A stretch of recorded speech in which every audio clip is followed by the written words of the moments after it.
ప్రతి వ్యక్తి తన రోజువారీ ఆహారంలో కనీసం 80 గ్రాముల పప్పు ధాన్యాలు ఉండేలా చూసుకోవాలని, తద్వారా శరీరానికి అవసరమైన పోషకాలను సమృద్ధిగా పొందొచ్చని ఎర్త్ లీడర్స్ సమన్వయకర్త వార్ల మల్లేశం సూచించారు.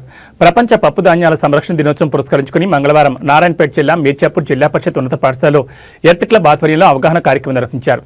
ఈ సందర్భంగా మల్లేశం విద్యార్థులకు పప్పు ధాన్యాల విశిష్టతను వివరించారు.